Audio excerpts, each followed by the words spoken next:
Halo Sobat Alutista Global, Indonesia telah membuat langkah besar dalam memperkuat postur pertahanan udaranya. Pada Sabtu 26 Juli 2025 di Istanbul, Turki, kontrak pembelian 48 unit jet tempur generasi kelima kan resmi ditandatangani. Disaksikan langsung oleh Menteri Pertahanan Sapri Samsudin.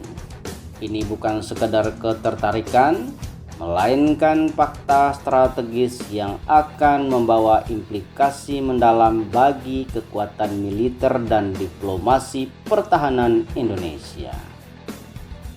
Dalam analisis ini, kita akan menelaah kapabilitas jet tempur kan, menilik konteks historis di balik kemampuan Turki memproduksi pesawat canggih ini, dan tentu saja membahas implikasi konkretnya bagi Indonesia. Lalu, apa sebenarnya alasan utama Indonesia memilih pesawat kan? Mari kita bedah bersama-sama. Jet tempur kan yang sebelumnya dikenal sebagai TFX merupakan puncak ambisi Turki menuju kemandirian industri pertahanan. Keputusan Indonesia untuk mengakuisisi 48 unit jet ini menegaskan keyakinan pada kapabilitas yang ditawarkan oleh platform generasi kelima ini.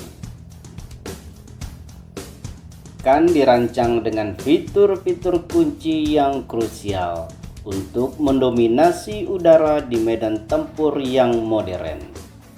Ia punya kemampuan siluman yang membuatnya sulit dideteksi radar, serta sensor fusion yang canggih yang mengintegrasikan data dari berbagai sensor untuk memberikan gambaran situasional yang lengkap bagi pilot. Pesawat ini juga cepat, mampu melaju hingga 1,8 Mach dan terbang di ketinggian maksimal 16.764 meter. Bahkan saat penerbangan perdananya pada Februari 2024, kan sudah mampu mencapai kecepatan 230 knot di ketinggian sekitar 2.438 meter. Lebih hebatnya lagi, ia memiliki kemampuan terbang supersonik tanpa perlu menggunakan afterburner, yang berarti lebih efisien dan memiliki jangkauan operasional yang lebih luas. Kan juga dirancang untuk terhubung dalam jaringan tempur terintegrasi, memungkinkannya berbagi informasi dan berkoordinasi dengan aset militer lain secara real time.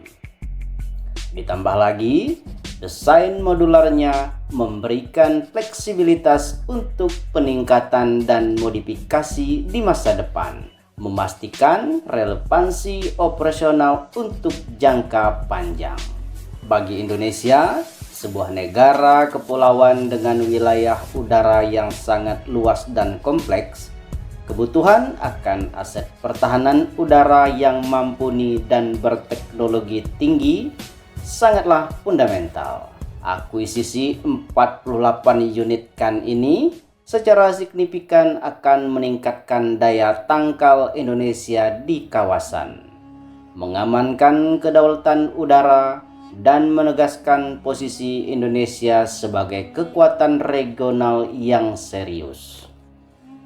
Langkah ini juga secara nyata mendukung diversifikasi sumber alutsista, serta dapat mengurangi ketergantungan strategis pada pemasok tunggal.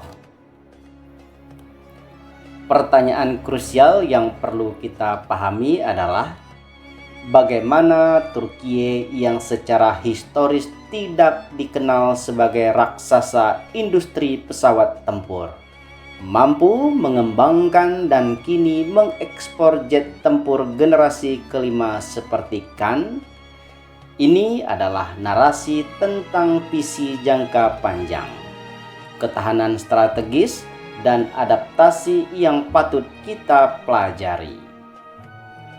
Yang pertama adalah warisan NATO dan awal ketergantungan.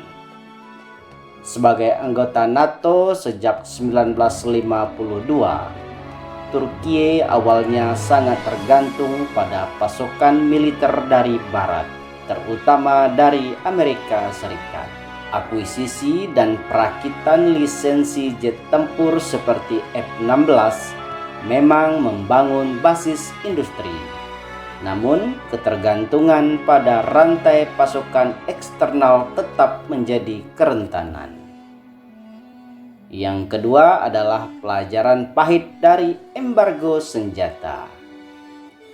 Momen kunci yang menjadi pendorong utama kemandirian industri pertahanan Turki adalah pengalaman pahit embargo dan pembatasan pasokan senjata pasca invasi Siprus pada tahun 1974.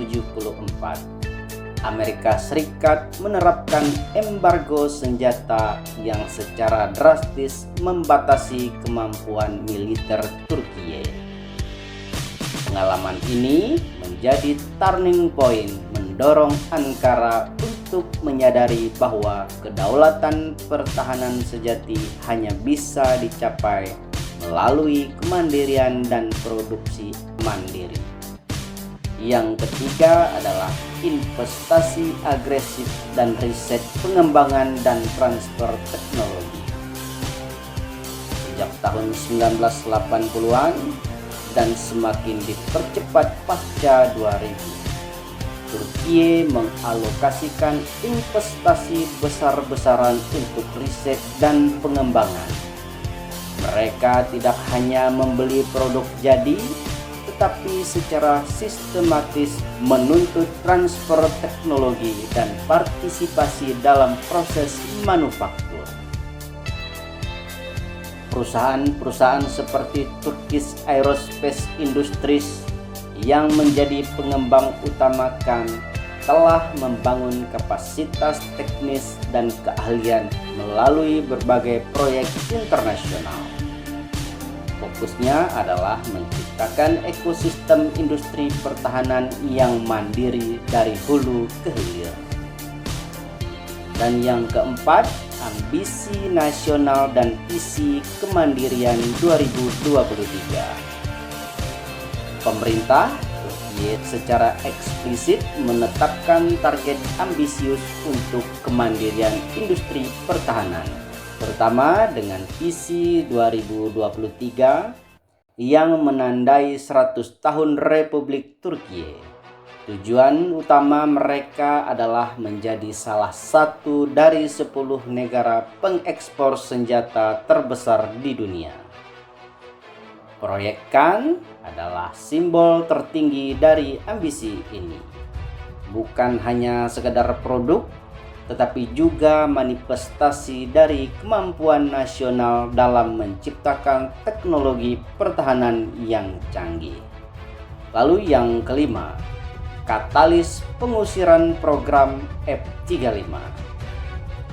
Pengusiran Turki dari program jet tempur F-35 Amerika Serikat pada tahun 2019 setelah akuisisi sistem pertahanan udara S-400 dari Rusia menjadi katalis terakhir. Meskipun merupakan kemunduran, peristiwa ini justru memperkuat tekad Ankara untuk mempercepat pengembangan jet tempur nasionalnya. Ini menunjukkan bahwa dalam geopolitik modern, pasokan teknologi tidak selalu terjamin dalam kemandirian dan jalan terbaik. Dengan penandatanganan kontrak implikasi akuisisi 48 unit KAN bagi Indonesia menjadi sangat konkret. Yang pertama, peningkatan drastis kapabilitas pertahanan udara Indonesia. Penguatan diversifikasi mitra strategis. peluang nyata, transfer teknologi, dan pengembangan industri lokal. Kemudian terdapat juga tentunya tantangan dan implementasi. Akuisisi besar ini akan membawa tantangan dalam hal pelatihan pilot, teknisi, logistik suku cadang, dan integrasi dengan sistem pertahanan yang sudah ada. Namun, ini adalah tantangan yang harus dikelola dengan cermat untuk memastikan operasionalitas penuh pada aset baru ini. Langkah Indonesia ke depan mungkin sebaiknya adalah fokus pada implementasi kontrak ini, memastikan bahwa transfer teknologi berjalan optimal, bahwa integrasikan ke dalam sistem pertahanan nasional kita berjalan mulus. Ini adalah investasi jangka panjang, bukan hanya dalam perangkat keras militer, tetapi juga dalam kapabilitas teknologi dan kemandirian strategis bangsa Indonesia. Demikian ulasan singkat kita pada video kali ini. Di lain waktu kita sambung lagi. Silahkan berikan subscribe Anda untuk mendukung channel ini, dan jangan lupa memberikan jempol dan komentar Anda. Sampai jumpa. Salam Alutista Global.